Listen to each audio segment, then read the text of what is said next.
The Galactic Council was a vast and imposing structure, a towering assembly of the most powerful species in the galaxy.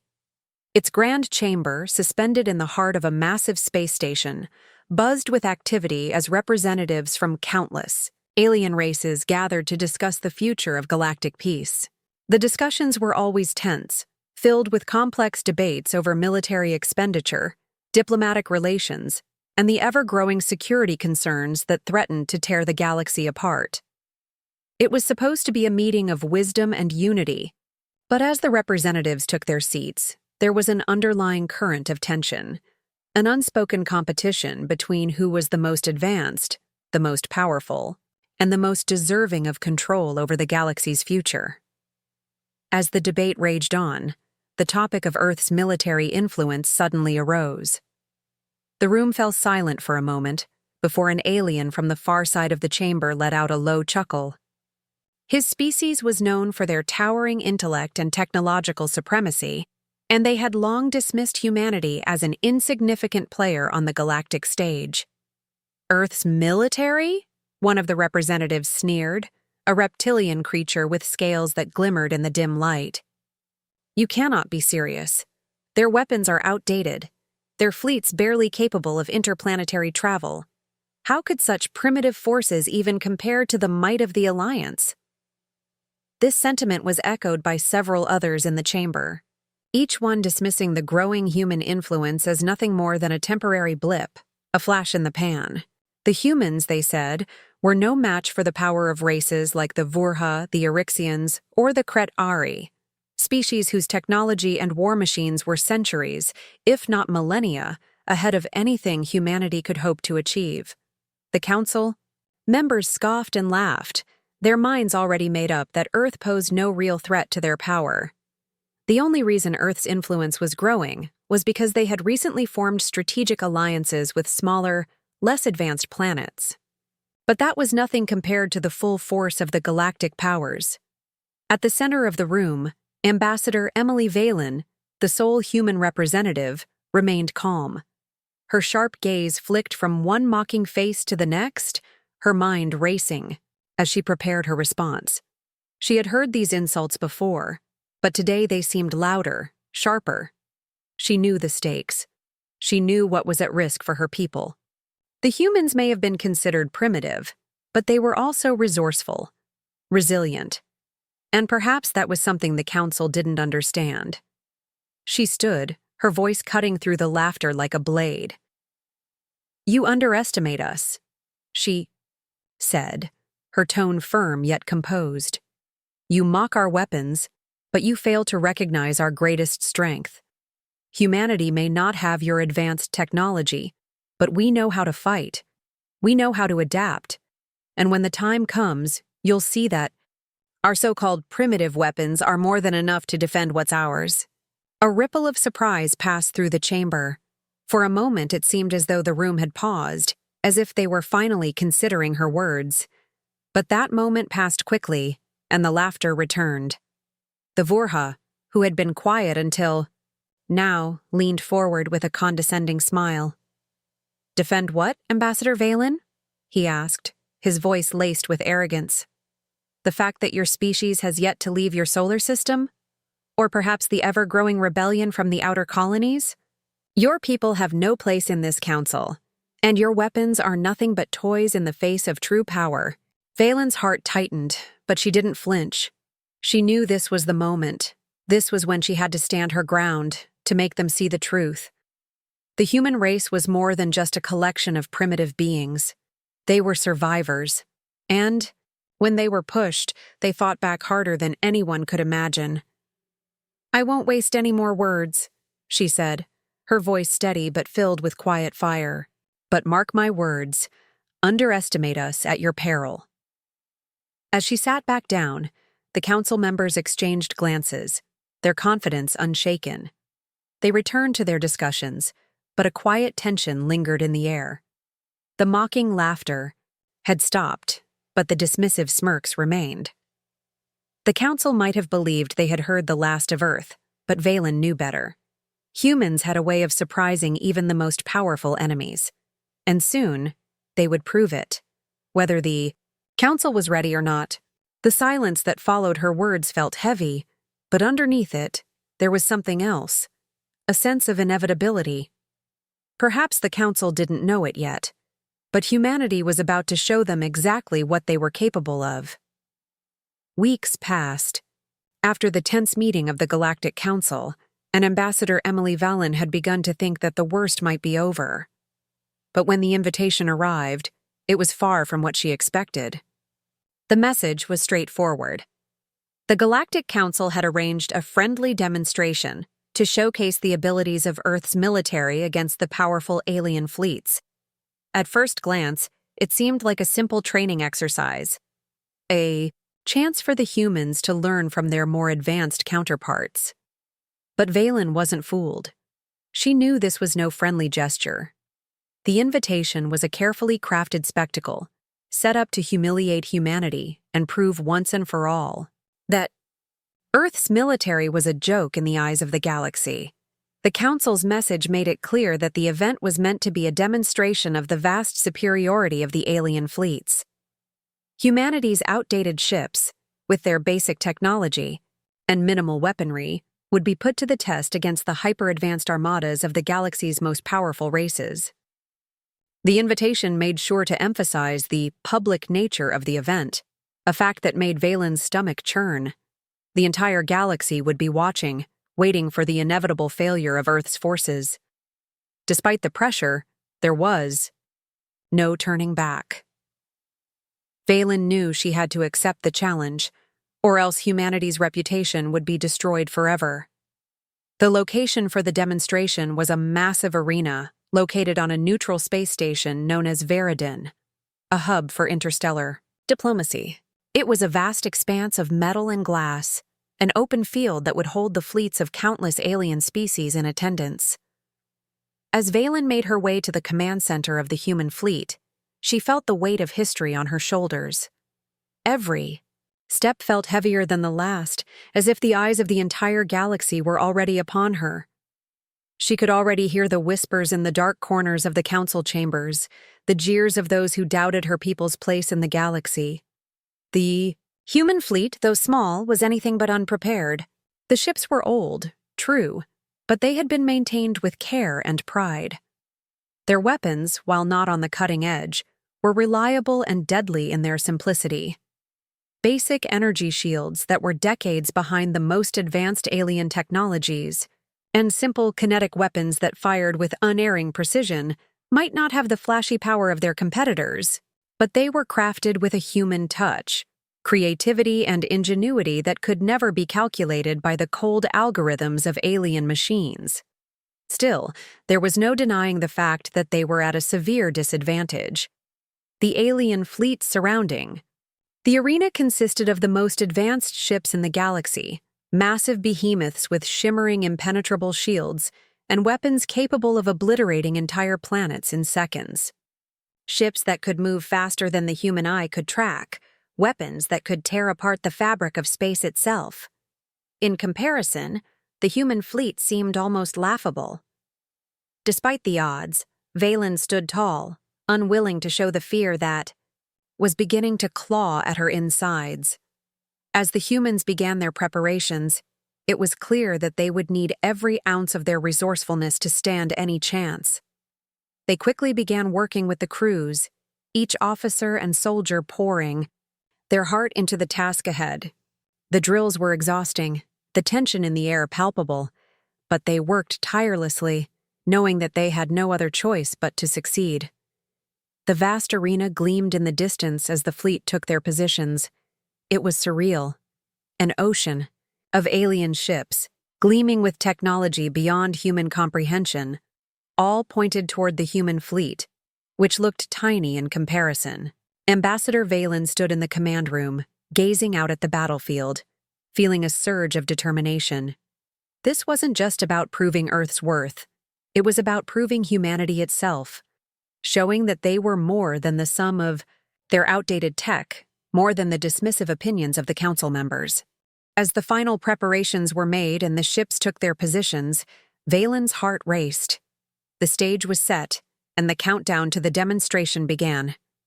She glanced over at Captain Leo Hunter, who had taken command of the human fleet's forces.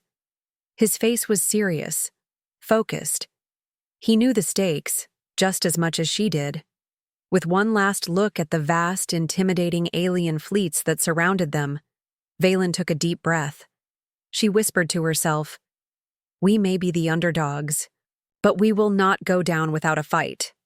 The final moments of silence hung heavily in the air as the demonstration was about to begin. The galaxy was watching.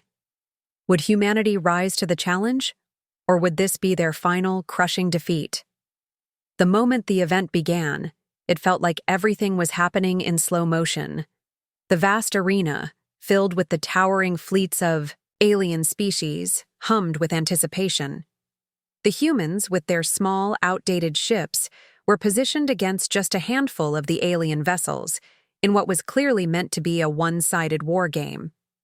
The aliens' ships, sleek, glowing with advanced technology, and bristling with weapons that could vaporize entire fleets, seemed more like gods of war than mere spacecraft. They barely even acknowledged the humans, assuming that their ships, with their basic shielding and weapons, would be nothing more than easy targets in this game of power. To the aliens, this was an opportunity to demonstrate how vastly superior they were. It was almost a formality, a mere show of force to prove their dominance. But Captain Leo Hunter wasn't following the script. As the signal was given, the human fleet sprang to life. The alien ships moved with a precision and speed that seemed impossible to match. Yet, against all odds, the humans weren't simply waiting to be destroyed. They weren't playing by the same rules. With a crackle of energy, Captain Hunter's fighter, an old but well-maintained ship called the Vigilant, shot forward, weaving through the asteroid field with astonishing agility.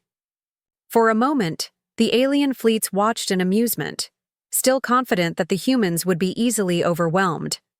That amusement vanished the moment Hunter's ship locked onto its first target. With a precise motion, he fired.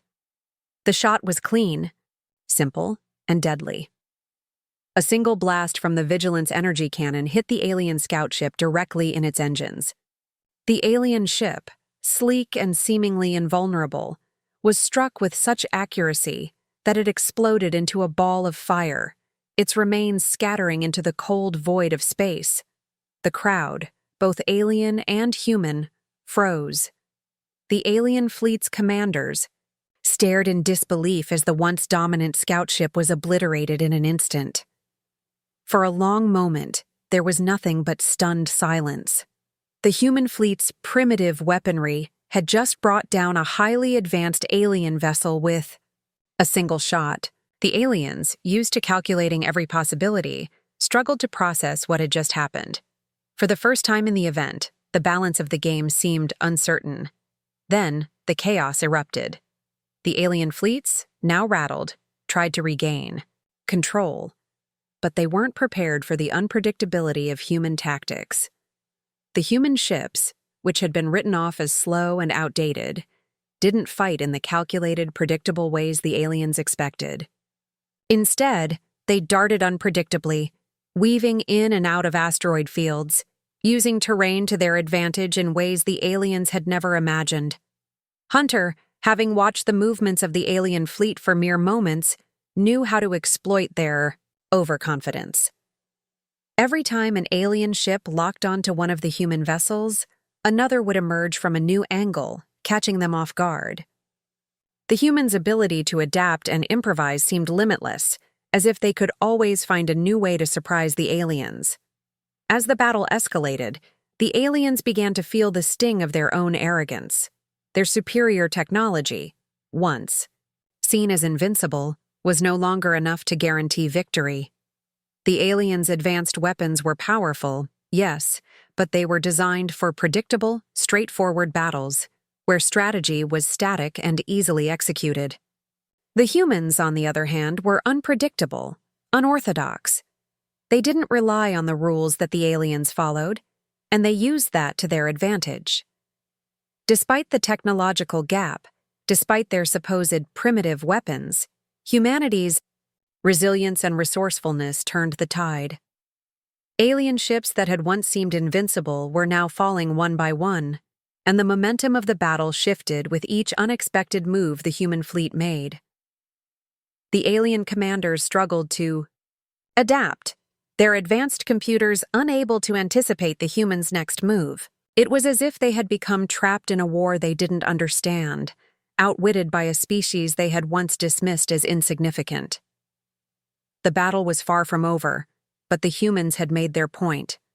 They weren't here just to be spectators. In this game of power, they were here to prove something much greater, that even against overwhelming odds, humanity would always fight with everything they had. The first shot had been fired, but it wouldn't be the last.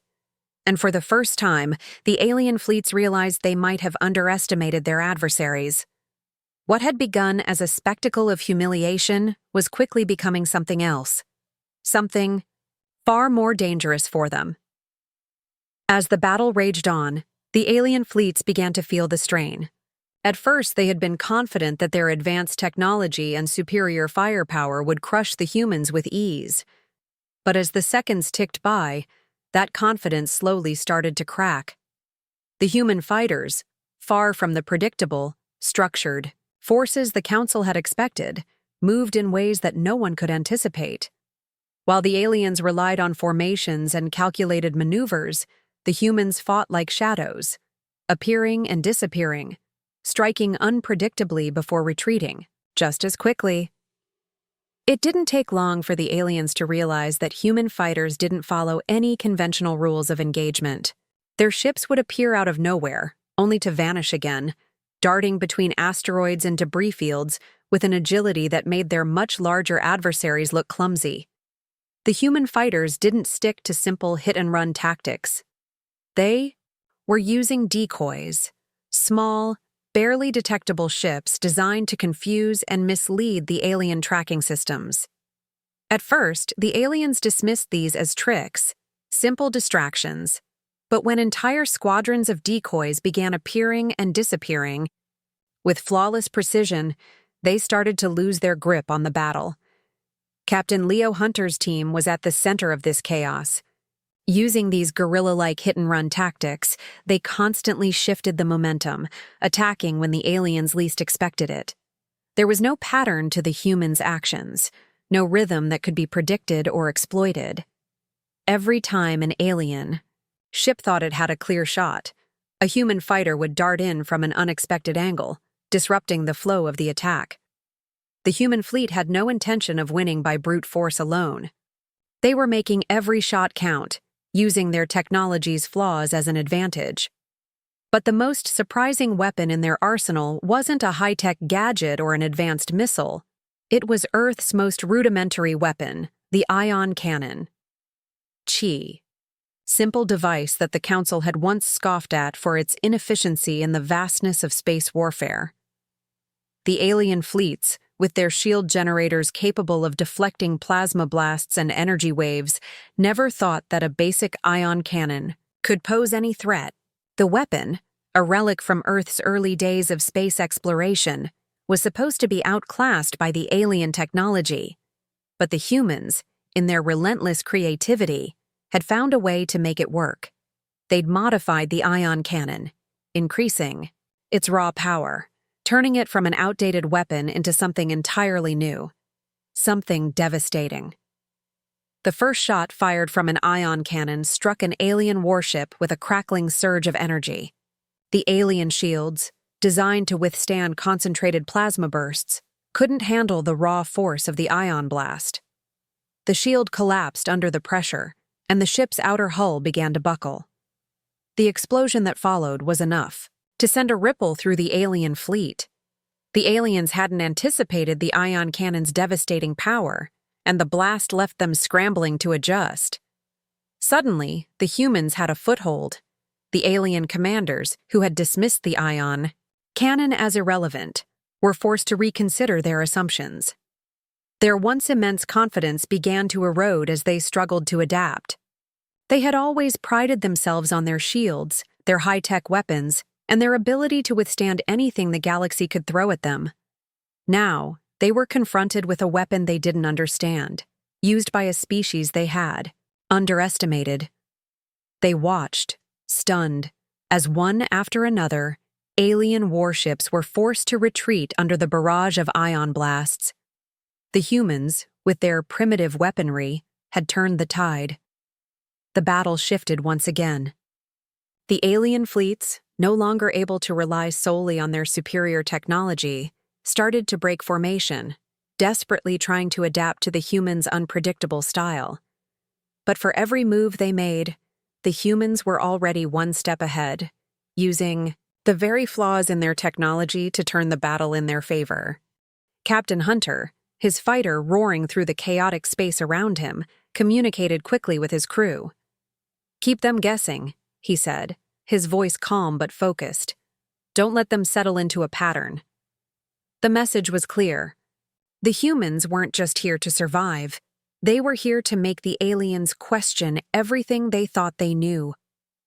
In this battle, it wasn't about the size of the ships or the strength of the shields.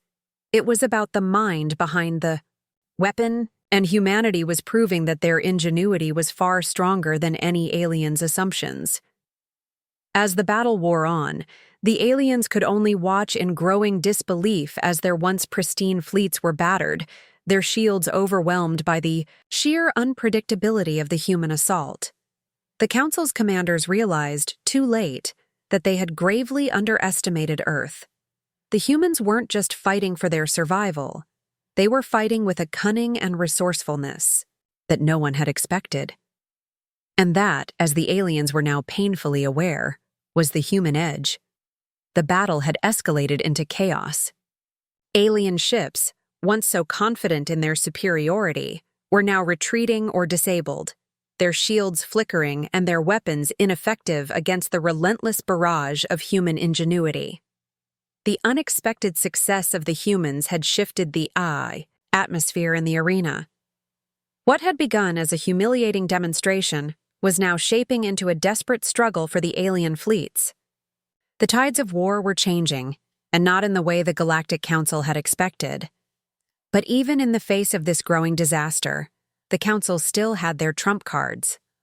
One of the most powerful members of the Council, a Vurha representative, known as Tarak, had been watching the battle unfold with growing frustration. The Vurha, a race known for their immense psychic abilities, had long been revered as the galaxy's greatest mentalists. They could bend minds, control thoughts, and manipulate entire fleets with the power of their minds alone. The Vurha had been the ones to suggest the human fleet be tested in the first place, confident that their mental abilities would render the human forces powerless. Now, Tarak had seen enough. His eyes glowed with an eerie blue light as he reached out with his mind, focusing all his psychic energy on the human fleet. The alien ships paused as the Vurha's psychic power began to spread outward like an invisible wave, attempting to break the humans' will, to seize control of their minds and disable their ships. It was a terrifying power, one that had crushed entire civilizations before. And yet, it failed to reach its target. A strange ripple ran through the battlefield, like a sudden interruption in the fabric of space itself. The Vurha's power, which had always worked without fail, met an unexpected resistance. For a brief moment, Tarak's concentration faltered, his psychic grip slipping as if it had encountered a barrier. The Vurha's eyes widened, disbelief crossing his features. This had never happened before. Unbeknownst to Tarak, a human engineer aboard one of the human ships, a brilliant mind by the name of Clara Adams, had been working in the background. Clara had always been one to think outside the box, and in the midst of the battle, she had noticed something strange about the psychic energy that flowed from the Vurha's attack. There was a pattern to it, a subtle rhythm. Without much to go on, she and her team of engineers worked tirelessly to design a defense, a psionic dampening field, a technology never before seen in the galaxy, let alone used against the powerful Vurha. The dampening field, powered by the human ship's own reactors, emitted a subtle but powerful frequency that interfered with the psychic wavelengths the Vurha depended on. The field wasn't a shield or a weapon. It was something far more effective. It nullified the psychic influence entirely. As the Vorha's mental assault reached its peak, the dampening field activated with perfect timing. Tarak's mind, so accustomed to breaking through any defense, suddenly hit a wall. The psychic energy that had once been a weapon of mass destruction became a dull, harmless pulse, dissipating into nothing. The effect was immediate and stunning. The alien fleets, which had been poised to continue their assault on the human forces, paused in confusion as they realized the Vorha's psychic attack had failed. The humans had done something the galaxy had believed impossible. They had neutralized the most powerful psychic force known to any species in the galaxy. In the command room of the human fleet, a stunned silence filled the air. Valen, her eyes fixed on the battlefield, watched as the alien fleet faltered, their once confident formations breaking apart. The Vorha, whose power had been a cornerstone of the Council's strategy, was now disoriented, their ships losing coordination as their mental control over the battle disintegrated. The humans had struck, a blow that the Council hadn't even seen coming. Captain Hunter's voice came through the comms, steady and determined. "We've got them on the ropes. Push forward now. It's time to finish what we started." His words were a rallying cry, and with that, the human fleet surged forward, emboldened by the unexpected turn of events. The alien fleets, once so sure of their victory, were now on the defensive, scrambling to regroup. The human ships, though outgunned and outclassed, now had the advantage. They had proven, without a doubt, that they were more than just their technology. They were survivors, inventors, and above all, they could adapt. They could think, improvise, and turn the tide of battle even when all seemed lost. And as the alien fleet struggled to recover from the shock of the psionic dampening field, the humans pressed on, fighting with a fierceness and resourcefulness that made them a force to be reckoned with. The battle was far from over, but the Galactic Council, once so certain of their victory, had been forced to realize one undeniable truth. Humanity was not to be underestimated.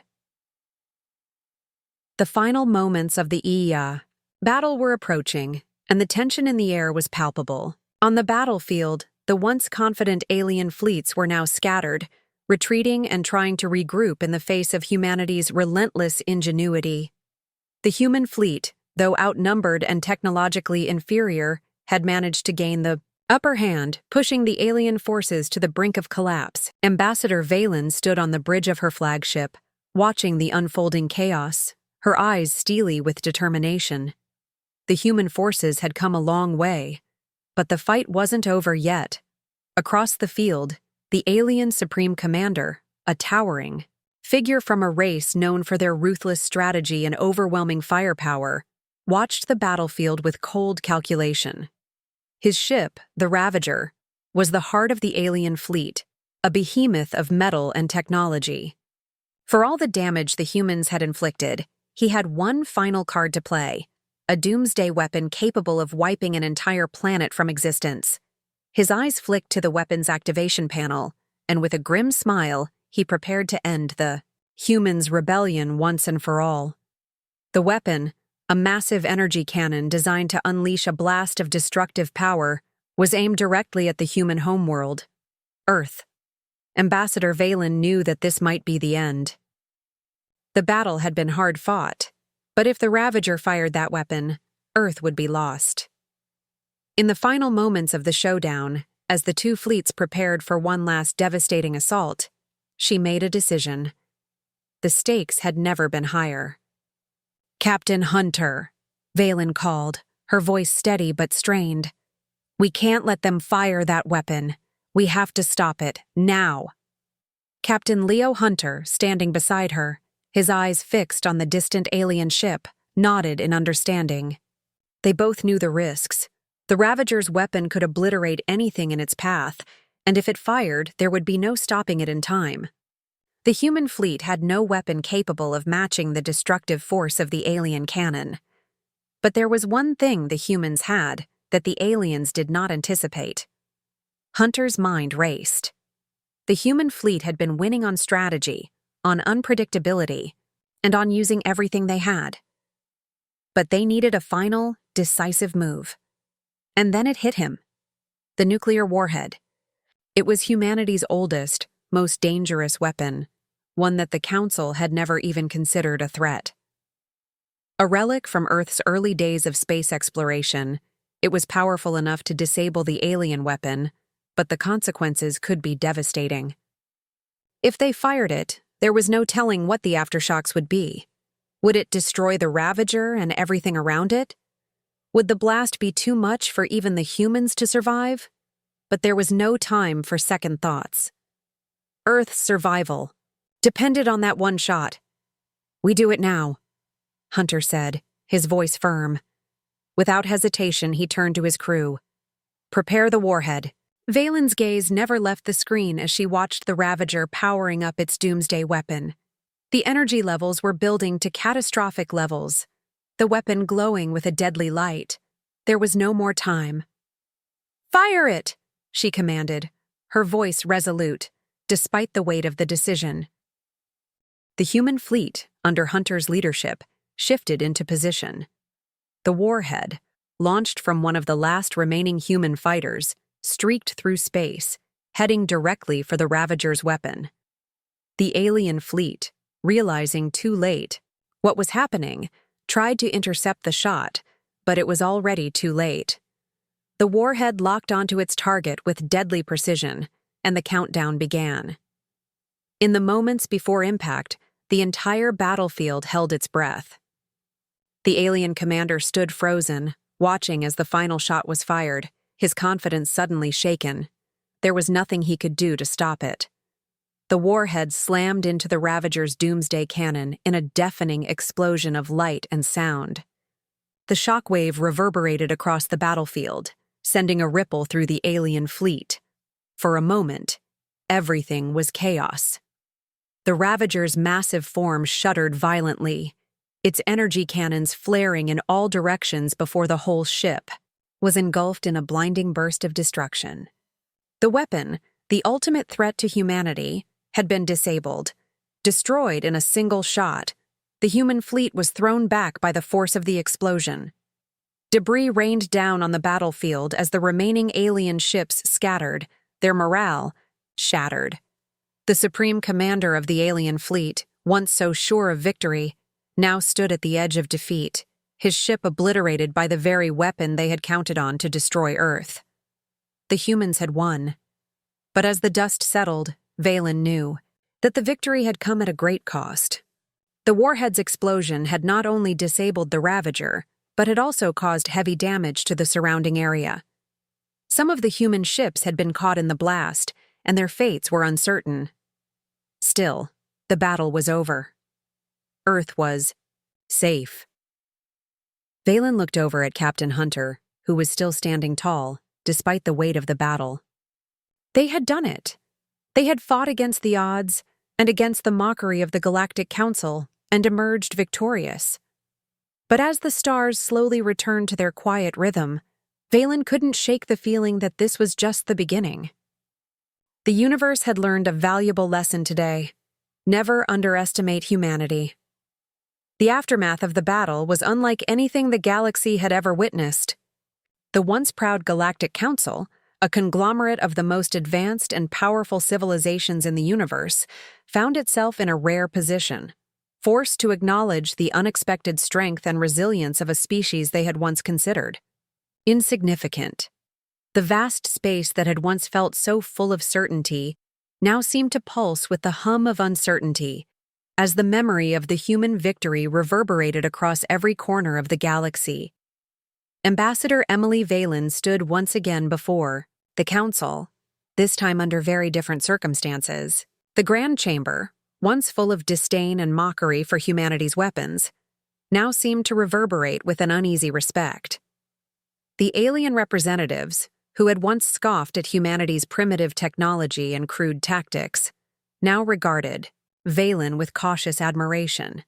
Gone was the arrogance that had defined their view of Earth, replaced by something far more complex, an acknowledgement of the raw, untapped potential humanity possessed. As Valen walked into the chamber, She could feel the weight of their gaze. She had been right all along. Humanity wasn't weak. She had warned them, pleaded with the council to see past their own arrogance, and now they were listening. Her voice, once filled with warning, now carried the calm confidence of someone who had seen the impossible become real. She addressed the council without hesitation, knowing that this moment would be crucial for Earth's future. "You have seen what humans are capable of," Valen began, her words carrying through the room with clarity.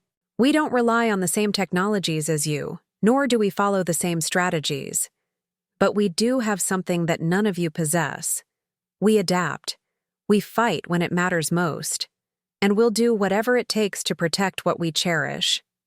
Their alien representatives, some of whom had once openly mocked humanity's military strength, now exchanged glances, their earlier certainty fading. For the first time in history, the council was forced to recognize humanity not as a curiosity, not as an anomaly, but as a force to be reckoned with. The leader of the Vurha, Tarak, who had been so confident in his race's psychic powers, stood in silence, the pride he had once held in his abilities now tinged with doubt. His race had been humbled, their powers rendered ineffective by the humans' unexpected innovation. But even he couldn't deny the truth. The humans had not only survived the impossible, they had defeated it. In the midst of this, a representative from the Andromeda Union, a highly advanced and militaristic race, stood up. His tone was serious, but his words held a new respect. "We were wrong to underestimate you," he admitted. "Earth's weapons, while primitive by our standards, are not to be taken lightly. You've proven that you can fight on our level and win. The council offers you a seat at the table, a place among us, where your voice will be heard." Valen stood tall, but her heart pounded in her chest. The human race, against all odds, had earned their place in the galaxy. It wasn't just their weapons that had won them this respect. It was their ingenuity, their courage, and their relentless will to survive. She knew that this was just the beginning. The galaxy might have civilizations with more advanced technology, more powerful fleets, and ancient wisdom, but humanity had something no one else could replicate: the ability to adapt, to surprise, and to fight with everything they had when the stakes were highest. The council's offer was a significant one. It wasn't just an invitation to discuss trade agreements or diplomatic alliances. It was a recognition that Earth, a planet once dismissed as insignificant, was now a key player in the galactic stage. Valen didn't flinch. She knew that this was not just a victory for humanity.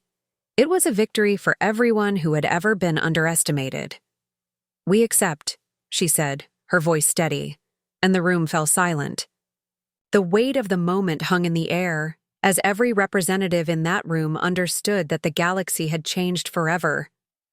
Humanity had proven its worth, not with the technology of the future, but with the heart of a people who would never back down.